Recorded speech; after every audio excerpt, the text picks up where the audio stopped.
Wendy.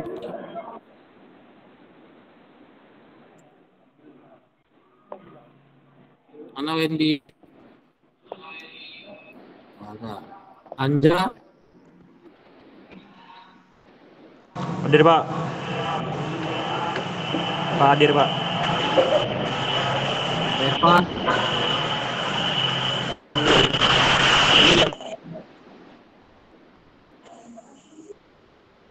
Ada. Arnold.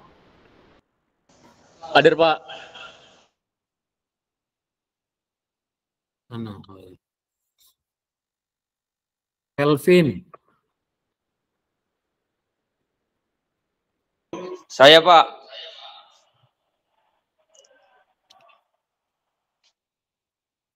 Nicolaus. Hadir Pak. Mana? Hadir Pak.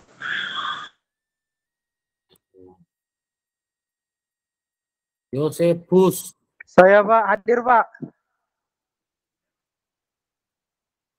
Ya. Yeremia. Hadir Pak. Yang belum dipanggil, yang hadir tapi tidak memakai akunnya belum saya buat hadir, masuk melalui akunnya masing-masing. Saya Pak. Momen Aris Siapa Pak. itu? Siapa? Aris Pak. Saya Pak. Mana Aris? Saya Pak. David Pak. Aris dari mana Aris? Saya Pak. Pak saya Pak. Ya, Hadir, Aris, Pak. tunggu. Satu-satu. Apa lagi? Saya Pak. Saya Aidil, Pak. Pak. David Pak. Aidil, ya. Terus, apa lagi? Saya Pak. Saya Pak. Siapa? Saya belum Pak. Siapa namanya?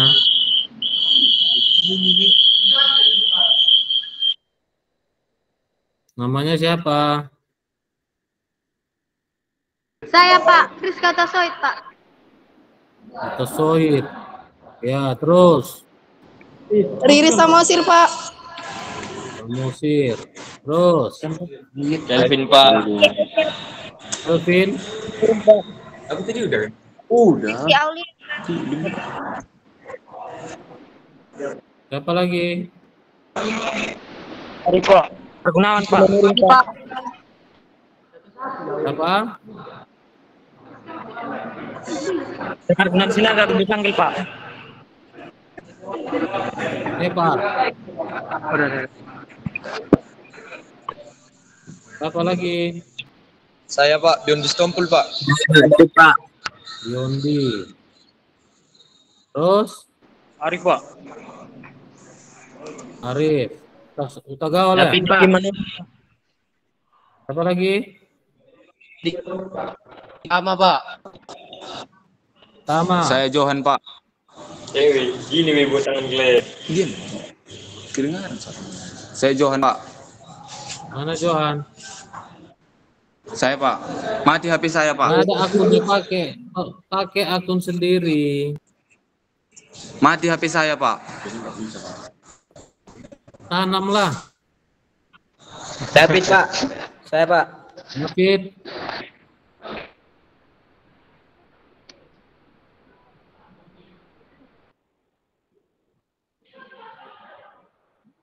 David mana lu? Sama Pak. Diki Manurung Pak.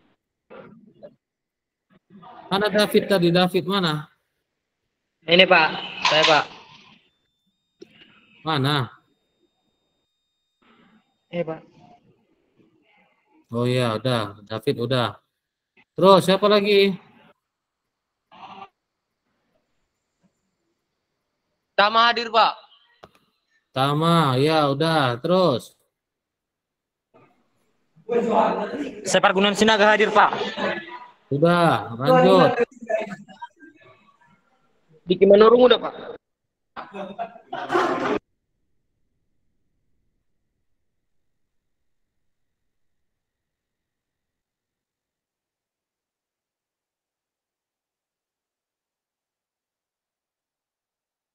Sudah, lanjut.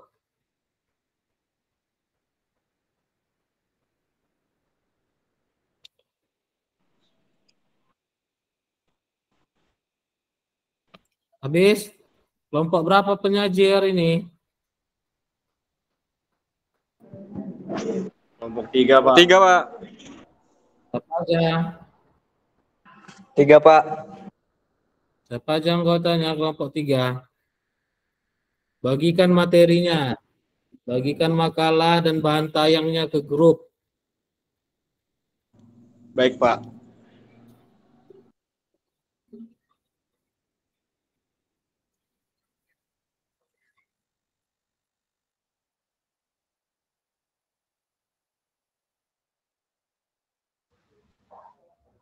Izin, Pak.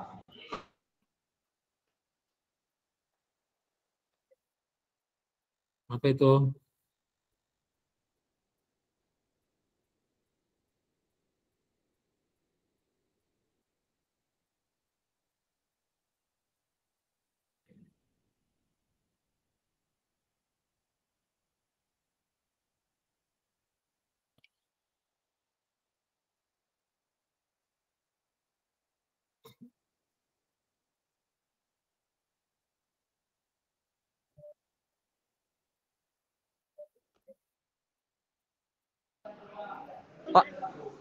Pak, izin bertanya. Apa? Nama saya sudah, Pak. Siapa? Ergi, Pak. Ergi? Hadir, Pak. Ya, udah. Nama saya udah, Pak. Siapa? Nama saya udah, Pak. Gak ada di daftar hadir saya namanya. Diki, Pak. Diki Manurung, Pak. Ya dari tadi kan udah. Pak, izin Pak, nama saya Pak Siapa? Luis Purba, Pak.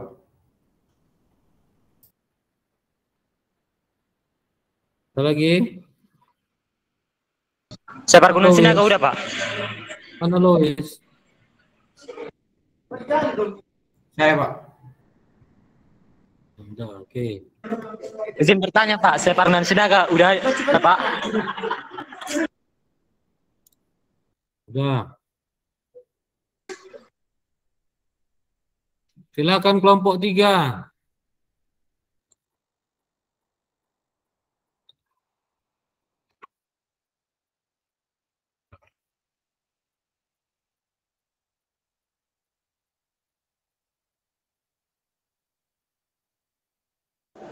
Sebentar ya, Pak.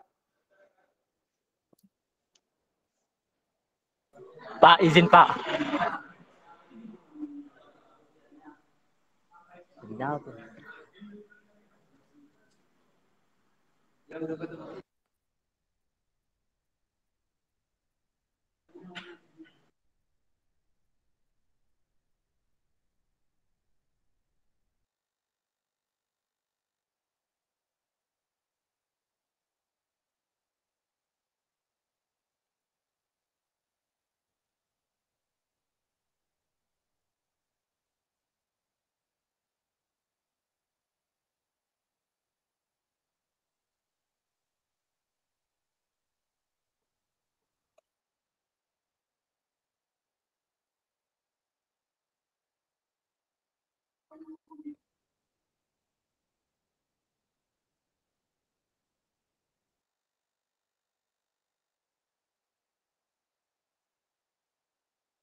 Assalamualaikum warahmatullahi wabarakatuh. Waalaikumsalam. Waalaikumsalam. Waalaikumsalam. Selamat sore, Bu Pak Asmi. Kami dari kelompok 3 izin mempresentasikan hasil dari kelompok kami yang berjudul Sinyal Informasi. Perkenalkan, saya Restu Torikiatul Hayat. Saya Manuel. Saya Josetu Nathanael Simorangkir. Apa itu informasi? Apa itu sinyal informasi? Sinyal informasi adalah representasi fisik atau abstrak dari data yang mengandung informasi yang ingin disampaikan. Dalam konteks komunikasi, sinyal informasi digunakan untuk mentransmisikan pesan dari pengirim ke penerima melalui saluran komunikasi. Sinyal ini dapat berupa gelombang elektromagnetik, suara, tulisan, atau bentuk lain yang dapat mengandung data yang dapat diinterpretasikan. Jenis-jenis sinyal informasi. Jenis-jenis sinyal informasi dapat diberikan dari 6 pernyataan, yaitu pertama sinyal analog, sinyal digital, sinyal diskrit, sinyal kontinu, sinyal periodik, dan sinyal apriodik. Sinyal analog ialah sinyal berbentuk yang memiliki karakteristik kontinu, artinya dapat mengambil berbagai nilai di antara dua titik, membentuk gelombang kontinu. Contoh gelombang ini ialah karena suara adalah fenomena kontinu yang dapat memiliki nilai-nilai beragam dalam rentang tertentu. Sinyal ini memiliki karakteristik yang pertama, kontinuitas. Nilai sinyal dapat berubah secara halus dan tidak terbatas di seluruh rentang waktu dan ruang. Rentang nilai yang dapat diambil oleh sinyal analog adalah rentang kontinu, tidak terbatas.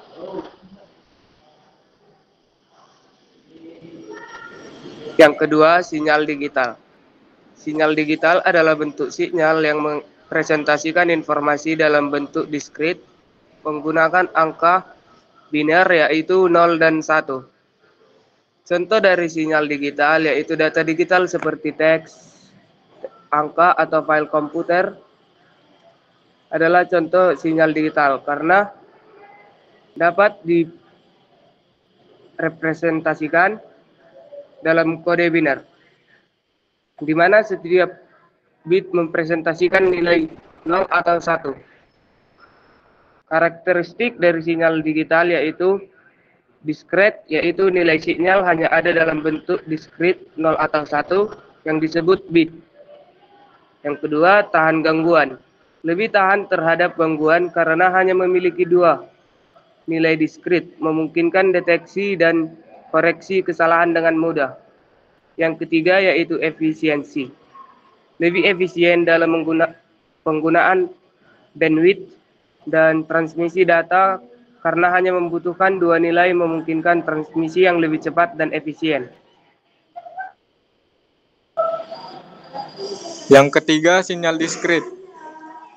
Deskripsinya, sinyal diskrit adalah bentuk sinyal yang hanya memiliki nilai pada titik diskrit tertentu dalam interval waktu atau ruang. Nilai-nilai ini dipresentasikan dalam bentuk diskrit seperti angka-angka biner 0 atau 1 dalam dunia digital. Contoh sinyal diskrit adalah data digital, yaitu data yang dipresentasikan dalam bentuk diskrit adalah contoh paling umum dari sinyal diskrit. Misalnya teks dalam komputer dipresentasikan menggunakan kode biner di mana setiap karakter memiliki interpretasi biner yang terkait. Karakteristik sinyal diskrit yang pertama diskret, yaitu nilai-nilai dari sinyal ini adalah diskrit, artinya hanya ada pada titik-titik tertentu dalam interval waktu atau ruang. Yang kedua, tahan gangguan. Tahan gangguan, karena hanya memiliki 2 nilai diskrit atau biasanya 0 dan 1, sinyal diskrit lebih tahan terhadap gangguan dan mudah dideteksi atau dikoreksi jika terjadi kesalahan.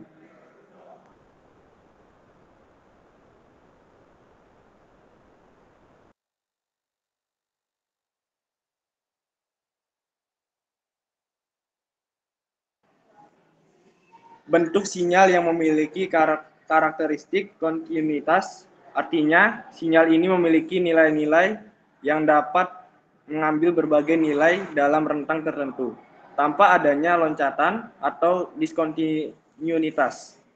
Contoh gelombang suara. Suara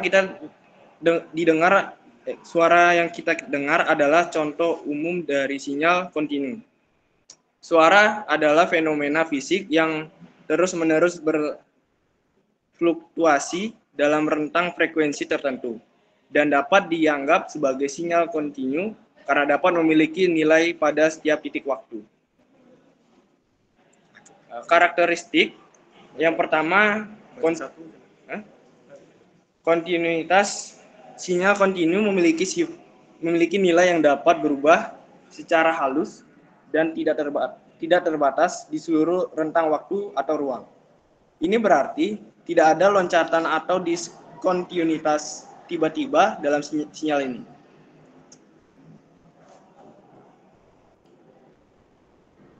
Yang kelima, sinyal periodik. Sinyal periodik adalah tipe sinyal yang mengulang pola atau bentuk tertentu secara teratur dalam interval waktu tertentu.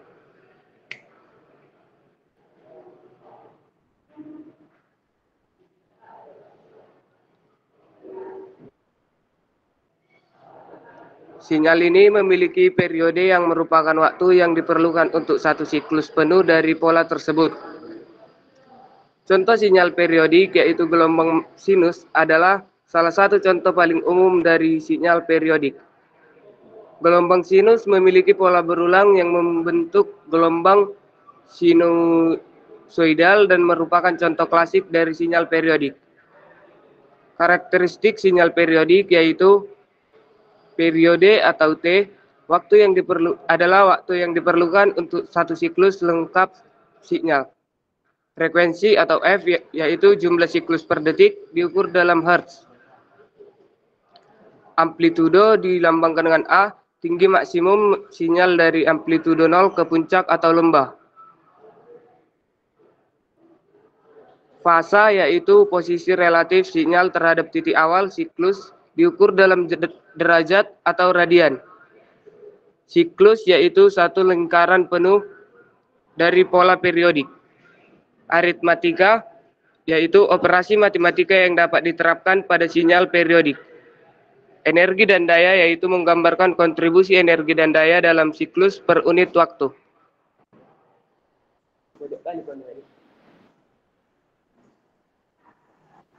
Yang keenam, sinyal aperiodik. Sinyal aperiodik adalah sinyal yang tidak memiliki pola yang berulang atau tidak dapat diwakili dengan pola teratur dalam interval waktu tertentu. Sebagai hasilnya, sinyal ini tidak memiliki frekuensi atau periode yang konsisten. Contoh, suara percikan api, suara hujan, atau suara yang dihasilkan dari kejadian acak adalah contoh sinyal aperiodik. Karakteristiknya tidak ada pola berulang. Sinyal aperiodik tidak memiliki pola yang berulang secara teratur, sehingga tidak memiliki periode yang dapat diidentifikasi.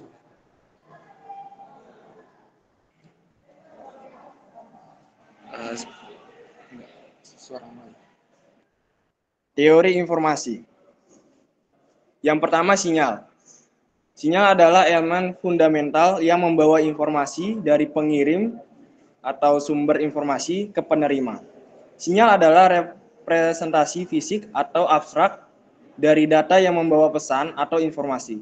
Konsep sinyal ini dalam teori informasi berkaitan dengan bagaimana informasi diwakili, disampaikan, dan diterima dalam sistem komunikasi. Yang kedua, informasi. Informasi adalah pengukuran atau representasi dari ketidakpastian atau kejutan yang terkandung dalam suatu kejadian atau pesan. Ini merupakan ukuran tentang sejauh mana pesan tersebut membawa pengetahuan baru atau mengurangi ketidakpastian penerima. Yang ketiga, entropi. Entropi dalam teori informasi adalah konsep yang mengukur tingkat ketidakpastian atau keacakan dalam suatu sistem atau sinyal. Ada dua jenis entropi. Yang pertama, entropi Shannon atau entropi informasi. Dikembangkan oleh Claude Shannon, entropi Shannon digunakan untuk mengukur rata-rata informasi atau ketidakpastian yang terkandung dalam suatu pesan. Yang kedua, entropi sumber.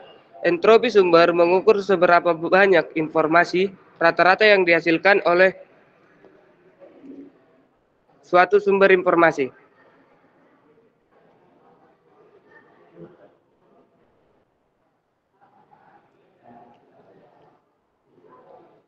Yang keempat, kode.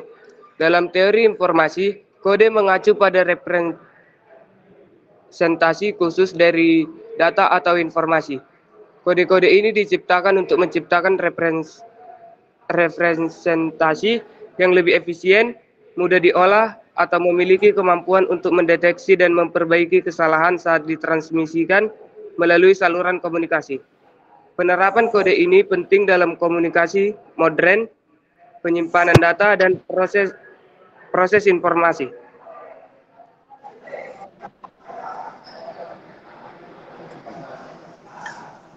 Yang kelima, kapasitas saluran.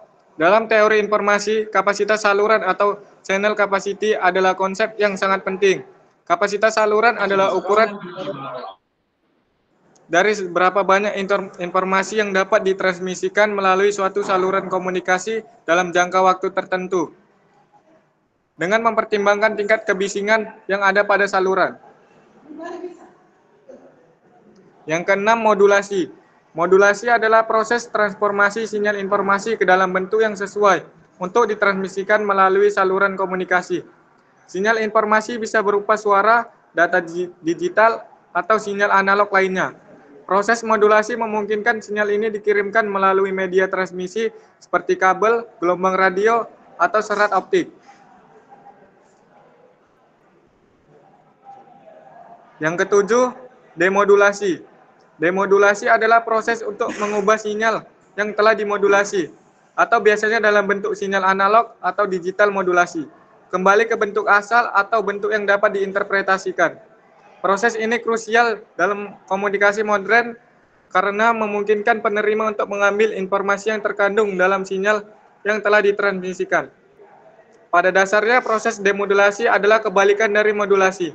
Saat modulasi, informasi dimasukkan ke dalam sinyal pembawa untuk memungkinkan transmisi yang efisien melalui saluran komunikasi. Demodulasi adalah proses ekstraksi informasi dari sinyal yang telah dimodulasi ini di pihak penerima. Penerapan sinyal informasi dalam kehidupan sehari-hari.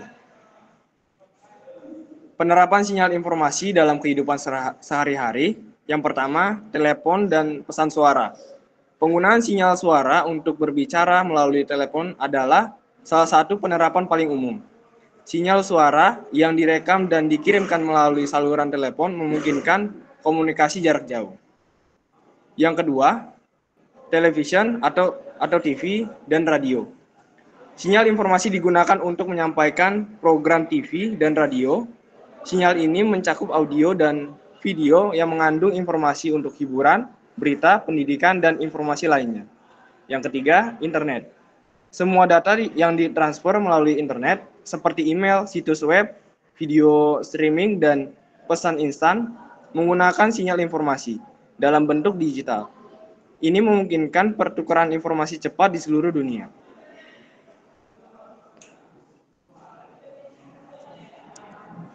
Yang keempat, sistem navigasi GPS.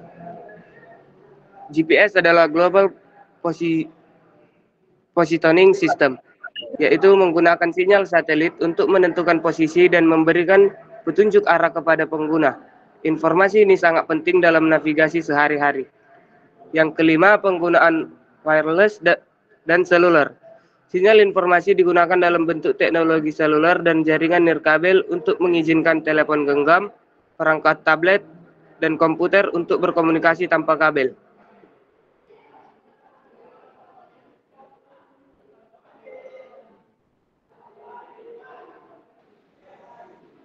Yang keenam, peralatan elektronik rumah tangga. Banyak peralatan rumah tangga modern seperti televisi pintar, mesin cuci, kulkas, dan perangkat lain menggunakan sinyal informasi untuk operasi dan interaksi. Yang ketujuh, sistem keamanan.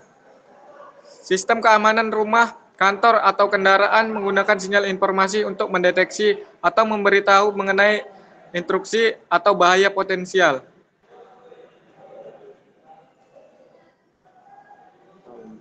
Baiklah, di sini kami akan membuka sesi tanya jawab bagi teman-teman yang silakan.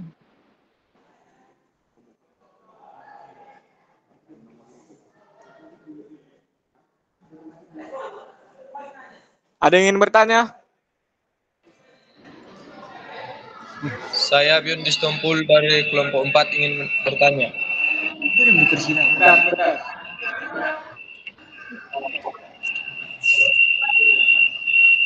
Silakan, Yondi. Oke, saya akan menanyakan bagaimana karakteristik sinyal informasi dapat mempengaruhi kualitas transmisi.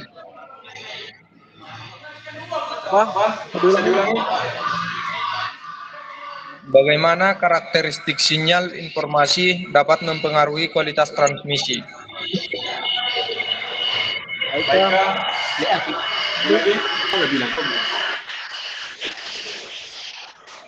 Saya, Silakan. saya Karaciptan Karo Siregar ingin bertanya dari kelompok 11. Bagaimana karakteristik sinyal informasi dapat memengaruhi kualitas transmisi? Sorry, ulangi. Apa yang dimaksud dengan frekuensi dalam konteks sinyal informasi? Ulangi, bisa diulangi? Pelan-pelan dulu kawan.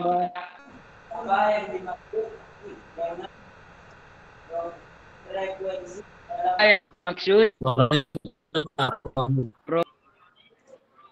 Baiklah, ada lagi? Saya Silakan. ingin bertanya. Perkenalkan nama kamu kok. Perkenalkan, nama saya Rinaldi Sembiring dari kelompok 7 ingin bertanya, mengapa sinyal analog memiliki jarak jauh yang lebih jauh dibandingkan dengan sinyal digital? Bisa diulangi? Mengapa sinyal analog memiliki jarak jangkauan yang lebih jauh dibandingkan dengan sinyal digital? Baiklah. Mungkin segitu dulu sesi tanya jawab, nanti akan dilanjutkan. Kami butuh waktu untuk menjawab pertanyaan.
Saya akan menjawab pertanyaan dari Biondi. Tadi pertanyaannya bagaimana karakteristik sinyal informasi dapat mempengaruhi kualitas transmisi. Kualitas transmisi dipengaruhi oleh kekuatan, kejernihan, dan stabilitas sinyal informasi selama proses transmisi. Bagaimana Saudara Biondi? Baik, terima kasih.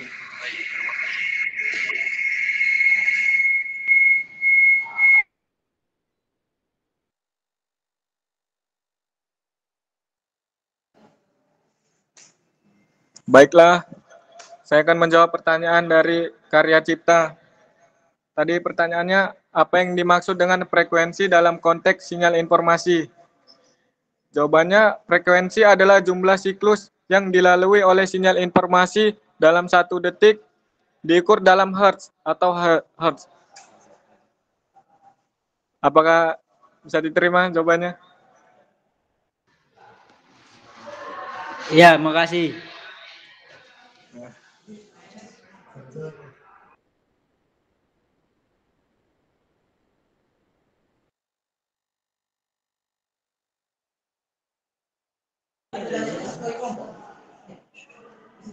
Selanjutnya saya akan menjawab pertanyaan dari Renaldi.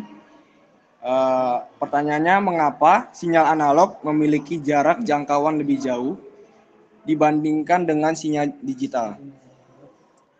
Dikarenakan sinyal analog mengirimkan data dalam bentuk gelombang kontinu, sedangkan sinyal digital mengirimkan data dalam bentuk bit atau kode biner.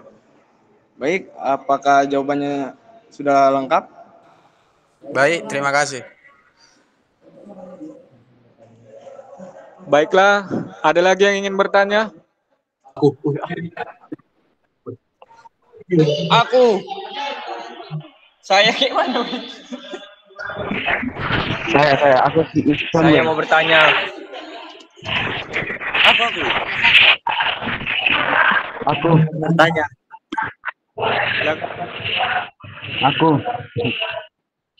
Silakan Yusuf.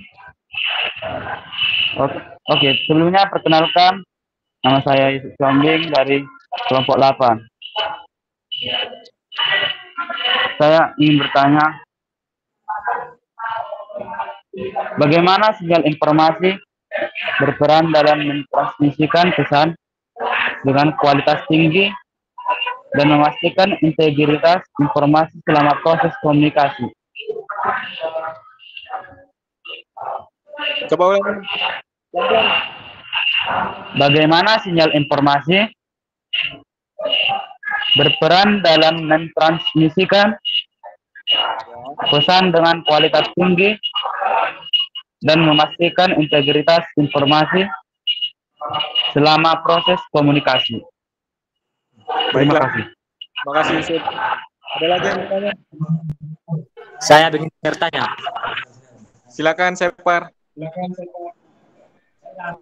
Baiklah, saya Sekar Gunan Sinaga dari kelompok 12 ingin bertanya. Pertanyaannya, bagaimana sinyal informasi mempengaruhi kualitas komunikasi dan pengalaman pengguna dalam layanan streaming, gaming online, dan aplikasi berbasis video? Terima kasih. Bisa diulangi?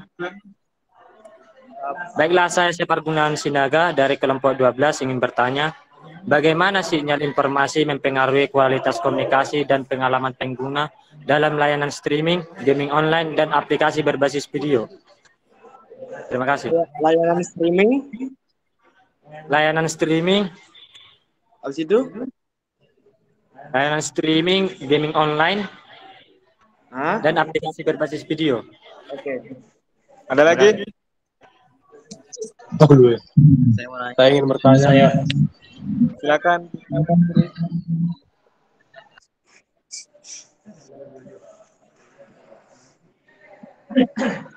Perkenalkan, nama saya Leusanto Mandorong. Saya dari kelompok 10 ingin bertanya. Apa peran sinyal informasi dalam memungkinkan teknologi komunikasi seperti internet, telepon seluler, dan jaringan sosial untuk berfungsi dengan baik? Baiklah. Sekian dulu kami ingin menjawab pertanyaan. Nanti lanjut lagi.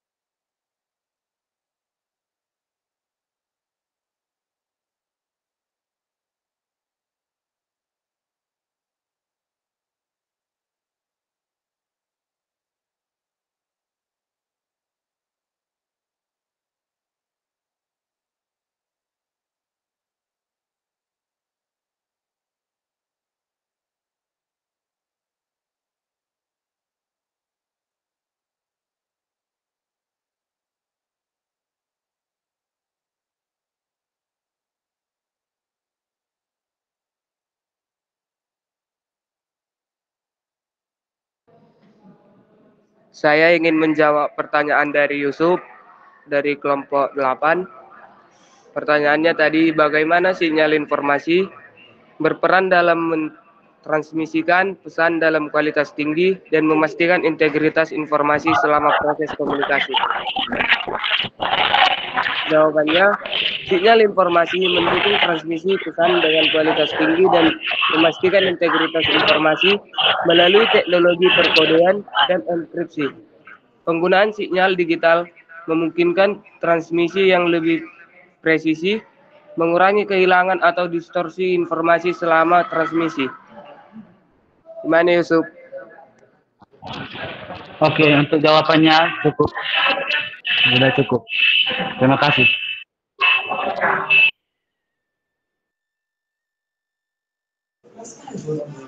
Sekarang saya akan menjawab pertanyaan dari Separa.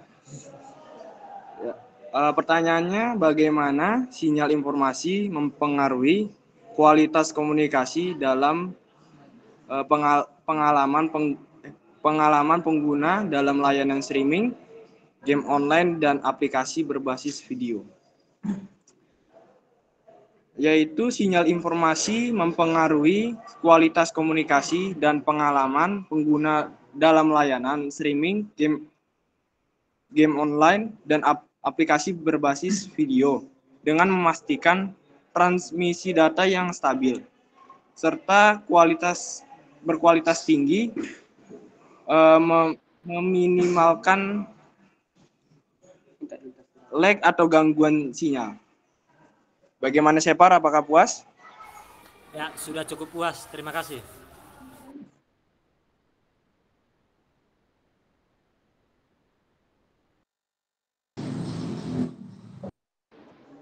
Baiklah, saya akan menjawab pertanyaan dari Leo, yaitu apa peran informasi dalam memungkinkan teknologi komunikasi seperti internet, telepon seluler, dan jaringan sosial untuk berfungsi dengan baik? Jawabannya, sinyal informasi memungkinkan teknologi komunikasi seperti internet, telepon seluler, dan jaringan sosial untuk berfungsi dengan baik, dengan memungkinkan transmisi data dalam format yang bisa diakses dan diinterpretasikan dengan mudah oleh perangkat dan pengguna. Bagaimana, Leo? Baik, terima kasih atas jawabannya. Baiklah, ada lagi yang ingin bertanya? Izin teman-teman. Saya Tangan Aritonang dari kelompok 1 ingin bertanya. Bagaimana informasi diterapkan dalam teknologi komunikasi modern? Izin dijawab teman-teman. Bisa diulangi? Pelan-pelan ya pertanyaannya. Ya, izin mengulangi teman-teman. Bagaimana informasi diterapkan dalam teknologi komunikasi modern? Mohon dijawab teman-teman. Ada lagi yang mau bertanya? Saya ingin bertanya. Saya ingin bertanya. Silakan Ari. Saya ingin bertanya. Siapa?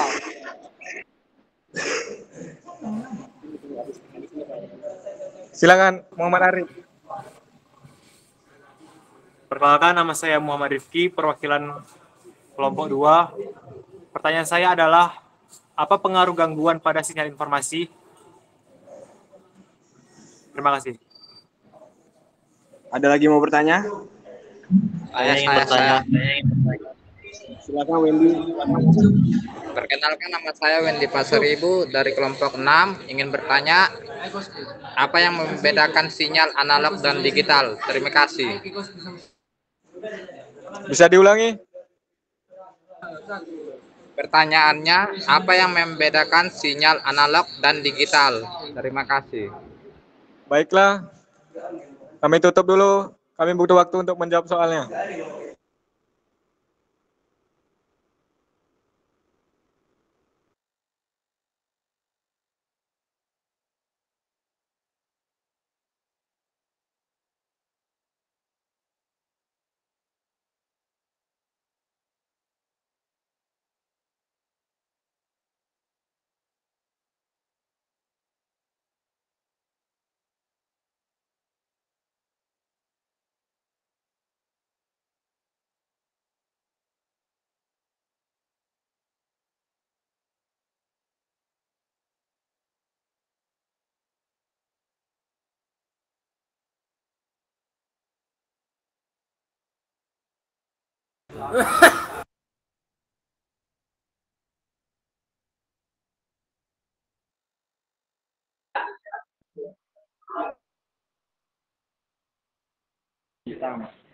Saya ingin menjawab pertanyaan dari Tama.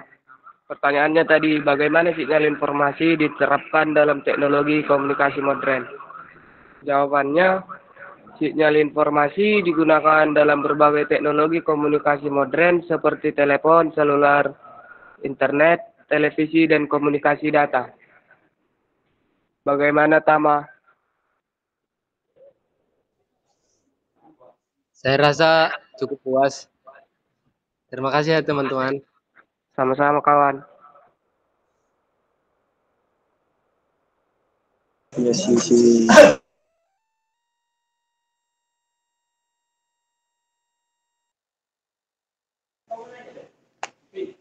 Sekarang saya akan menjawab pertanyaan dari Wendy. Pertanyaannya, apa yang membedakan antara sinyal analog dan digital? Sinyal analog adalah kontinu dan dapat memiliki berbagai macam nilai. Sedangkan sinyal digital adalah diskret dengan hanya dua nilai. Nilainya yaitu antara 0 dan 1. Bagaimana, Wendy? Ya, makasih.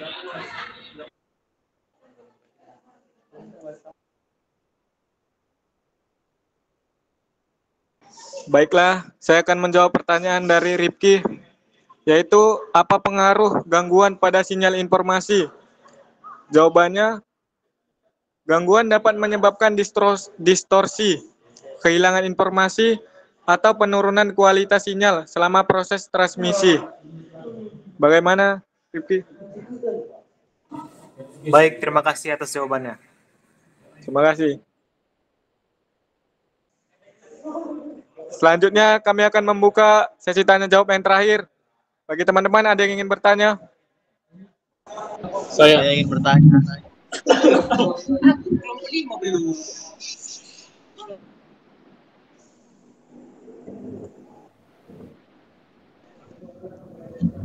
Nama saya Ilham Rizky Randa dari kelompok 9 ingin bertanya. Bagaimana sinyal informasi mempengaruhi komunikasi global dan memfasilitasi konektivitas antar individu dan organisasi?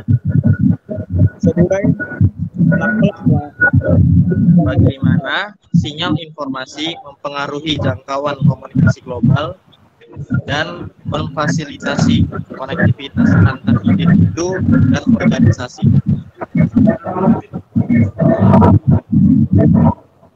Dengan siapa? Di kelompok mana tadi?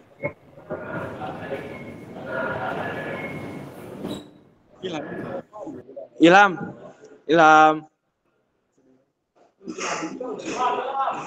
Dari kelompok berapa tadi?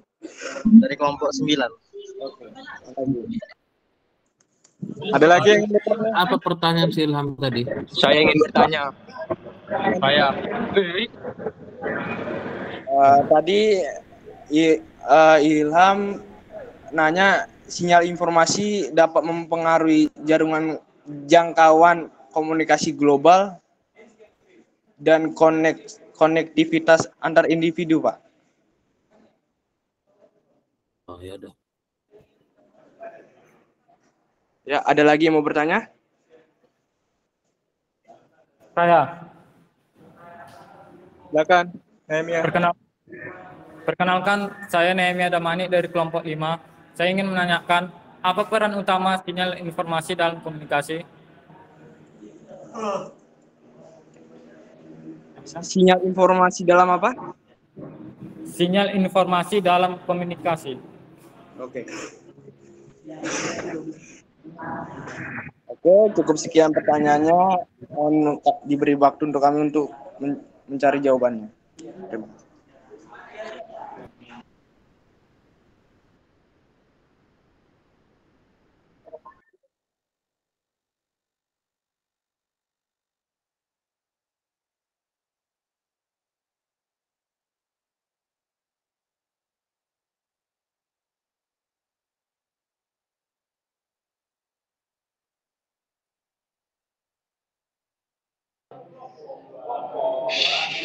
Eh, saya ingin menjawab pertanyaan dari Nehemia kelompok 5. Pertanyaannya tadi, apa peran utama sinyal informasi dalam komunikasi? Jawabannya, sinyal informasi sangat membantu dalam mentransmisikan pesan atau data dari pengirim ke penerima selama proses komunikasi. Bagaimana saudara Nehemia? Ya, terima kasih.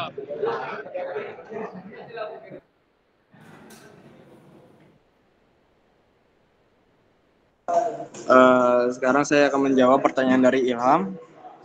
Tadi dia bertanya tentang bagaimana sinyal informasi dapat mempengaruhi jangkauan komunikasi global dan konektivitas antar individu. Sinyal informasi mempengaruhi jangkauan komunikasi global dengan memfasilitasi konektivitas antar individu, seperti internet, satelit, dan jaringan. Ini memungkinkan komunikasi lintas batas antar negara dengan cepat dan efisien. Bagaimana Ilham?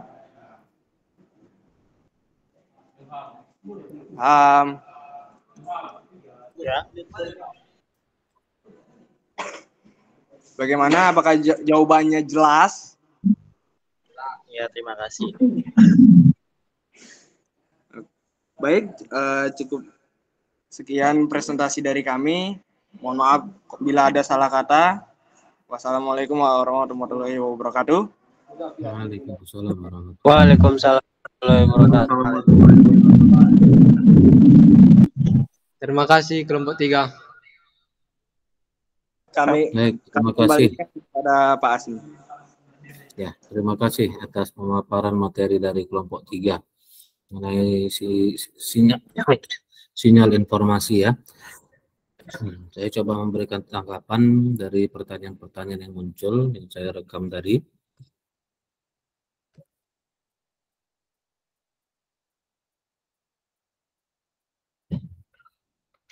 Yang pertama mungkin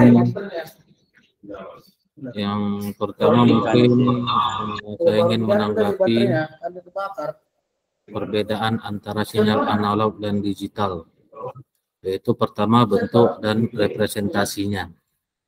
Itu kalau dia sinyal analog itu merupakan representasi kontinu dari data atau informasi. Mereka dapat memiliki nilai di seluruh rentang tertentu dan dapat berubah secara halus seiring dengan waktu ya. Sedangkan untuk sinyal digital itu merupakan representasi diskrit dari data atau informasi, terdiri dari serangkaian nilai diskrit yang terpisah satu sama lainnya.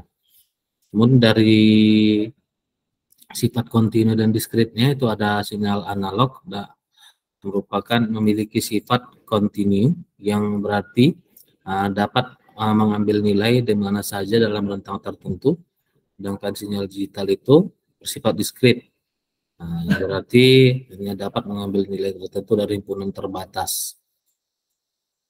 Kemudian untuk representasi fisiknya, analog itu dapat dipresentasikan oleh gelombang kontinu, di mana variabel fisik seperti amplitudo, tegangan berfluktuasi secara terus-menerus, sedangkan sinyal digital dipresentasikan dalam bentuk kode biner, terdiri dari 0 dan 1 tadi yang sudah dijelaskan.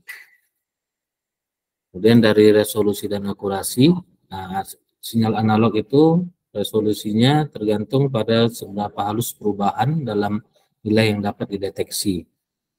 Memiliki akurasi tinggi karena tidak mengalami diskritisasi. Sedangkan sinyal digital tergantung pada jumlah bit yang digunakan untuk mempresentasikan datanya. Untuk keandalan dan kemampuan koreksi itu sinyal analog cenderung kurang dapat diandalkan dalam mendeteksi dan memperbaiki kesalahan selama transmisi. Sedangkan untuk sinyal digital memiliki kemampuan untuk mendeteksi dan memperbaiki kesalahan dengan menggunakan teknik koreksi kesalahan.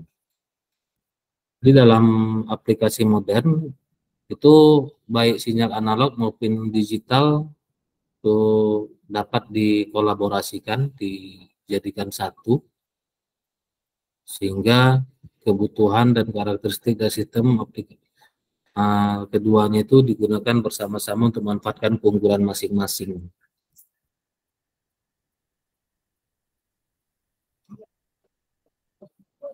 Selanjutnya tadi ada pertanyaan muncul mengenai gangguan-gangguan dalam sistem informasi, pengaruhnya itu seperti apa. Yang pertama itu mungkin gangguan terhadap ketersediaan. Jadi gangguannya dapat mengakibatkan penurunan ketersediaan sistem informasi. Jika sistem mengalami gangguan ataupun kegagalan, maka layanan atau informasi yang seharusnya tersedia mungkin tidak dapat diakses oleh pengguna. Itu satu gangguannya. Kemudian ada kehilangan data maupun informasi. Itu gangguan yang serius dapat menyebabkan kehilangan data ataupun informasi yang disimpan dalam sistem. Hal ini dapat terjadi jika tidak ada tindakan pengamanan atau backup yang memadai. Kemudian akan terjadi penurunan kinerja. Itu gangguan dapat menyebabkan penurunan kinerja sistem. Misalnya beban yang tinggi ataupun serangan siber dapat memperlambat respon sistem ataupun menyebabkan penundaan dalam pengolahan datanya. Selanjutnya ada kerusakan fisik ataupun perangkat keras, di mana gangguan fisik ataupun kegagalan perangkat keras ini dapat terjadi seperti kebakaran, banjir, pemadaman listrik, ataupun kegagalan perangkat keras seperti hard drive ataupun server. Ini dapat menyebabkan kerusakan fisik dan hilangnya data. Selanjutnya, kerusakan perangkat lunak. Itu gangguan dapat mempengaruhi perangkat lunak sistem seperti virus, malware, ataupun serangan siber lainnya yang menyebabkan kerusakan ataupun kegagalan dalam operasi perangkat lunaknya. Kemudian, risiko keamanan. Gangguan dapat mengakibatkan risiko keamanan sistem, misalnya serangan siber ataupun pencurian data dapat terjadi selama gangguan, dapat membahayakan informasi sensitif ataupun rahasia. Ada juga gangguan terhadap proses bisnis, mana gangguan dalam sistem informasi dapat menghambat proses bisnis dan dapat mengganggu operasi sehari-hari organisasi ataupun perusahaan. Hal ini dapat berdampak pada produktivitas dan kinerja keseluruhannya. Kemudian ada juga kerugian finansial. Gangguan dalam sistem informasi dapat menyebabkan kerugian finansial yang signifikan. Hal ini dapat termasuk biaya memulihkan sistemnya, sistem kehilangan data atau informasi, dan potensi kerugian bisnis akibat penurunan produktivitas atau layanan yang terganggu. Selanjutnya ada reputasi dan citra organisasi. Jika gangguan mengakibatkan gangguan pelayanan ataupun kebocoran informasi sensitif, ini dapat merusak reputasi dan citra organisasi di mata pelanggan ataupun pemangku kepentingan. Yang terakhir itu merupakan komplikasi hukum dan kepatuhan, di mana gangguan dapat memunculkan masalah hukum terkait dengan keamanan data, privasi, atau kepatuhan regulasi. Organisasi mungkin harus menghadapi sanksi atau tuntutan hukum sebagai akibat dari kegagalan dalam melindungi informasi. Jadi, penting mempersiapkan dan menerapkan strategi pemulihan bencana serta tindakan keamanan untuk mengurangi dampak dari gangguan dalam sistem informasi ini. Termasuk kebijakan backup data, penggunaan teknologi keamanan, dan implementasi prosedur pemulihan bencana yang efektif. Itu mungkin tanggapan dari pertanyaan mengenai pengaruh gangguan dalam sistem informasi ya.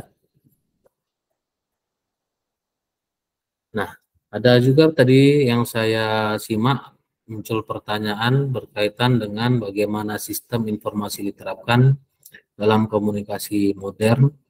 Pertama itu bisa kita gunakan sebagai pengelolaan data dan informasi. Jadi sistem informasi ini memungkinkan untuk mengumpulkan dan menyimpan data dan informasi dalam format yang terstruktur dan terkelola. Hal ini memungkinkan akses yang cepat dan efisien ke informasi yang diperlukan untuk komunikasi. Selanjutnya yang kedua itu ada pengolahan dan analisis data. Itu sistem informasi memungkinkan untuk memproses dan menganalisis data dengan cepat. Ini termasuk pengubahan data mentah menjadi informasi yang dapat digunakan untuk mendukung pengambilan keputusan. Ketiga itu ada kolaborasi dari dan berbagai informasi, yaitu sistem informasi memfasilitasi kolaborasi antar individu atau tim dengan memungkinkan mereka untuk berbagi informasi dengan mudah. Ini dapat dilakukan melalui platform kolaboratif, email, sistem manajemen dokumen, dan lain-lain. Kemudian ada komunikasi elektronik. Sistem informasi memungkinkan komunikasi elektronik melalui berbagai saluran, termasuk email, pesan instan, panggilan suara, dan video konferensi. Mereka menyediakan infrastruktur untuk berkomunikasi secara efisien dalam lingkungan digital. Selanjutnya, pengelolaan kontak dan jaringan. Sistem informasi dapat digunakan untuk mengelola daftar kontak dan jaringan profesional. Ini memungkinkan individu atau organisasi untuk berkomunikasi dengan kelompok yang tepat dari orang-orang. Selanjutnya ada pengelolaan rencana dan jadwal. Sistem informasi juga memungkinkan individu untuk mengelola jadwal, mengatur pertemuan, dan mengirimkan undangan atau pemberitahuan kepada peserta terkait. Selanjutnya juga ada sistem manajemen konten. Di sini sistem informasi memungkinkan untuk membuat, mengedit, mengelola konten seperti dokumen, gambar, video, dan lain-lain yang membantu dalam memproduksi menyebarkan materi komunikasi. Selanjutnya ada pemroses transaksi. Dalam konteks komunikasi bisnis, sistem informasi memungkinkan untuk memproses transaksi seperti pembayaran, pengiriman pesanan, dan pengelolaan inventaris. Ini dapat mendukung operasi bisnis dan memfasilitasi komunikasi dengan pelanggan dan pemasok. Selanjutnya ada analisis dan pelaporan kinerja. Sistem informasi juga memungkinkan untuk menganalisis kinerja komunikasi seperti membaca email, tingkat partisipasi dalam pertemuan, atau tingkat interaksi dalam media sosial. Ini memungkinkan organisasi untuk mengevaluasi dan meningkatkan strategi komunikasi mereka. Selanjutnya, yang terakhir itu ada keamanan dan pengamanan informasi. Sistem informasi juga memberikan infrastruktur untuk melindungi informasi sensitif dan menjaga keamanannya selama komunikasi. Ini termasuk enkripsi, firewall, dan teknologi keamanan lainnya. Dengan menerapkan sistem informasi yang tepat, organisasi dan individu dapat memaksimalkan efisiensi dan efektivitas komunikasi mereka dalam era modern yang sangat terhubung dan berbasis teknologi. Itu mungkin tanggapan mengenai sistem informasi diterapkan untuk komunikasi modern seperti sekarang ini ya. Nah, ada juga terjadi muncul pertanyaan berkaitan dengan sinyal informasi dalam memaksimalkan komunikasi di misalkan sosial media gitu ya. Jadi yang pertama itu pengiriman pesan yang jelas dan tepat. Jadi sinyal informasi itu memungkinkan pengguna untuk mengirimkan pesan dengan jelas dan tepat kepada audiens mereka. Informasi yang jelas dan padat mempermudah pemahaman dan memaksimalkan efektivitas komunikasi. Selanjutnya kedua itu ada pengkodean dan dekodean pesan. Di sini sinyal informasi memungkinkan untuk mengkode dan mendekodekan pesan, baik dalam bentuk teks, gambar, video, atau kombinasi dari semuanya. Ini memungkinkan pengguna untuk berbagi informasi dengan berbagai cara untuk mencocokkan preferensi dan gaya komunikasi mereka. Yang ketiga itu penyampaian emosi dan ekspresi. Yaitu sinyal informasi ini memungkinkan pengguna untuk menyertakan emosi dan ekspresi dalam pesan mereka dengan menggunakan emoji, emoticon gitu ya, gambar ataupun video pengguna dapat menyampaikan nuansa dan perasaan yang sulit diungkapkan hanya dengan kata-kata. Meskipun dengan menggunakan emoticon, emoji ini, kita sering menyalahartikan makna dari emoticon ataupun emoji dari gambar-gambar yang disediakan gitu ya. Selanjutnya resolusi dan kualitas gambar dan video. Di sinyal informasi juga mempengaruhi kualitas gambar dan video yang diunggah. Informasi yang lebih tinggi dalam sinyal memastikan bahwa gambar dan video yang diunggah tetap jernih dan terperinci, meningkatkan daya tarik visual dan memaksimalkan komunikasi. Itu kaitannya tentang resolusi dan kualitas gambar. Selanjutnya deteksi dan koreksi kesalahan. Teknik koreksi kesalahan dalam sinyal memungkinkan untuk mendeteksi dan memperbaiki kesalahan dalam pesan yang dikirimkan atau diterima. Ini memastikan bahwa informasi yang diterima adalah akurat dan tidak terdistorsi. Selanjutnya ada interaksi real time. Sinyal informasi memungkinkan untuk interaksi real time di platform media, di sosial media ya. Komentar, balasan, percakapan langsung, memungkinkan pengguna untuk berkomunikasi secara instan dengan pengguna lain. Selanjutnya pengukuran dan analisis kinerja pesan. Sini sinyal informasi memungkinkan platform sosial media untuk mengukur kinerja pesan dan konten. Data seperti jumlah tampilan, interaksi, dan konversi dapat memberikan umpan balik penting untuk memahami seberapa efektif pesan tersebut dalam berkomunikasi. Dan terakhir itu ada pengelolaan dan penyaringan konten. Sinyal informasi digunakan dalam algoritma platform sosial media untuk mengelola dan menyaring konten. Ini termasuk mengelompokkan konten berdasarkan relevansi, sesuaian, ataupun preferensi pengguna. Jadi, dengan memanfaatkan sinyal informasi yang baik, platform sosial media dapat dimaksimalkan efektivitas komunikasi antar pengguna, memungkinkan interaksi yang lebih bermakna, dan pertahankan sinyal kualitas yang tinggi dalam konten yang dibagikan. Itu dia tanggapan saya mengenai sistem informasi jika dimaksimalkan ke komunikasi seperti sosial media gitu ya. Ada juga tadi muncul pertanyaan berkaitan dengan sinyal informasi mempengaruhi kualitas komunikasi dalam layanan streaming maupun game online gitu. Pertama itu kualitas video dan layanan streamingnya. Jadi resolusi ataupun bitrate. Sinyal informasi dalam layanan streaming video mencakup informasi tentang resolusi ataupun tingkat ketajaman gambar ya, dan bitrate ataupun tingkat pengkodean data dari video. Sinyal informasi yang berkualitas tinggi memungkinkan pemutaran video dengan resolusi tinggi dan detail yang lebih baik. Kemudian yang kedua itu ada latensi ataupun delay dalam game online. Jadi waktu respons dalam game online itu sinyal informasi mempengaruhi latensi ataupun keterlambatan antara tindakan yang dilakukan oleh pemain dan respons yang diterima di layar. Nah, sehingga sinyal informasi yang cepat dan terkini memungkinkan pengalaman bermain yang responsif dan tanpa hambatan. Tidak ada lag gitu ya istilahnya. Selanjutnya ketiga itu ada stabilitas koneksi internet. Jadi kekuatan sinyal dan kecepatan jaringan. Sinyal informasi juga mencakup informasi tentang kekuatan sinyal dan kecepatan jaringan. Sinyal yang kuat dan koneksi internet yang cepat membantu mencegah gangguan atau putusnya transmisi data selama streaming ataupun permainan. Kemudian pemilihan kodek dalam streaming.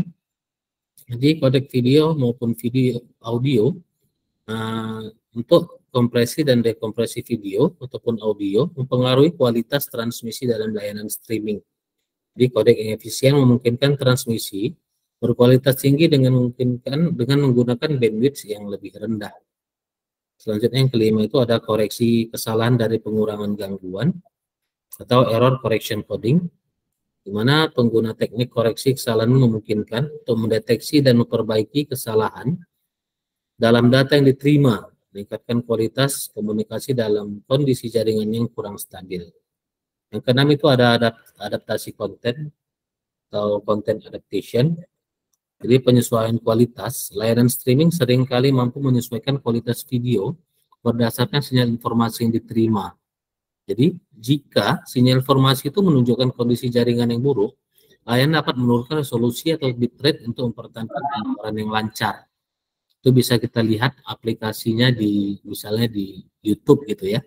Di YouTube itu jika komunikasi ataupun kualitas internet kita buruk, itu maka dia akan beralih ke kualitas atau resolusi video yang lebih rendah. Itu dia, adaptasi konten tadi maksudnya. Selanjutnya itu di nomor 7, optimasi jaringan dan penggunaan CDN.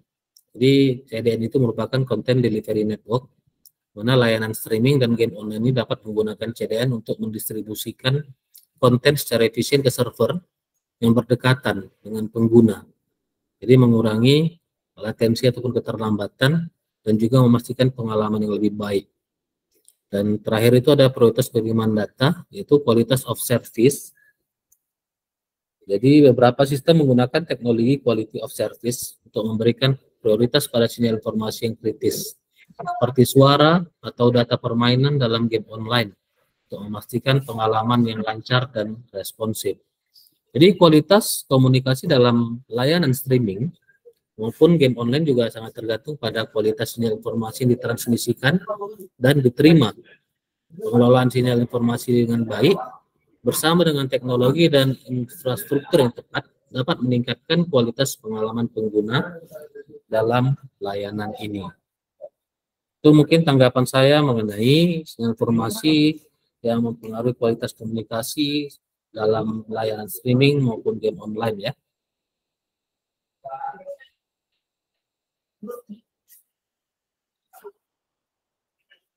Kayaknya kok tinggal sini ya? Ah, kan betul. Jadi ada juga tadi pertanyaan yang muncul berkaitan dengan frekuensi dalam konteks sinyal informasi. Jadi dalam sinyal informasi, frekuensi mengacu pada jumlah siklus ataupun osilasi yang terjadi dalam suatu gelombang selama 1 detik. Itu telah dijelaskan tadi kelompok 3. Jadi ada beberapa konsep penting terkait dengan frekuensi dalam konteks sinyal informasi. Yang pertama itu ada frekuensi sinyal informasi. Yaitu dalam konteks sinyal informasi, frekuensi merujuk pada seberapa sering sinyal tersebut berubah atau berfluktuasi dalam 1 detik. Yang kedua itu ada frekuensi gelombang elektromagnetik.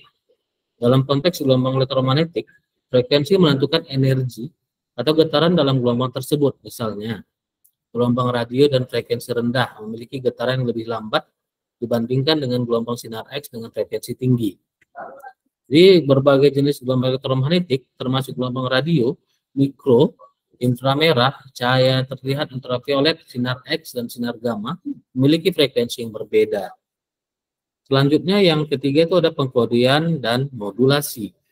Jadi frekuensi dapat dimodulasi atau diubah untuk memungkinkan sinyal informasi dipancarkan melalui media atau transmisi yang berbeda. Jadi modulasi frekuensi itu FM dan modulasi amplitudo AM adalah dua teknik umum yang melibatkan pengubahan frekuensi dari gelombang pembawa untuk memasukkan informasi. Kemudian ada filter frekuensi. Jadi filter frekuensi ini komponen atau perangkat elektronik yang digunakan untuk memisahkan atau membatasi sinyal dalam rentang frekuensi tertentu. Ini penting dalam pemrosesan sinyal untuk memungkinkan isolasi dan aplikasi komponen frekuensi tertentu dari sinyal informasi. Kemudian ada pita frekuensi. Pita frekuensi mengacu pada rentang frekuensi tertentu di dalam spektrum elektromagnetik. Misalnya, pita frekuensi radio mencakup berbagai kisaran frekuensi yang digunakan untuk komunikasi radio. Dan terakhir itu ada resolusi frekuensi, di mana resolusi frekuensi adalah kemampuan sistem atau perangkat untuk membedakan atau mendeteksi perbedaan dalam frekuensi. Ini dapat mempengaruhi kemampuan sistem untuk memproses dan membedakan sinyal informasi dengan frekuensi yang berbeda. Jadi frekuensi adalah salah satu parameter penting dalam karakterisasi sinyal informasi, dan memahami konsep ini penting untuk desain, transmisi, dan pemrosesan sinyal dalam berbagai aplikasi, termasuk telekomunikasi, pemrosesan audio, dan berbagai teknologi komunikasi modern. Jadi itu mungkin beberapa tanggapan dari pertanyaan-pertanyaan yang muncul di diskusi kita tadi mengenai sinyal informasi. Mudah-mudahan apa yang kita diskusikan menambah informasi, wawasan, pengetahuan, ilmu kepada kita, dan dapat juga kita terapkan. Selanjutnya, nanti saya buat penugasan, tugas rutin, yaitu pertanyaan-pertanyaan yang muncul tadi kalian tulis, kemudian kalian berikan jawabannya, dan jadikan file PDF, diletakkan di tugas rutin yang ada di Sibda. Nanti akan saya buat tempat pengumpulan tugasnya. Dapat dipahami mengenai tugasnya? Dapat, Pak. Dapat. Siap, dapat, Pak. Saya kira kita cukupkan pertemuan kita sampai di sini, sampai pekan depan. Dipersiapkan kelompok 4 untuk menyajikan materinya di pekan depan ya. Baik, Pak. Jadi saya kira cukup dulu pertemuan kita. Saya akhiri, wabillahi taufiq wal hidayah. Wassalamualaikum warahmatullahi wabarakatuh. Selamat sore. Sore,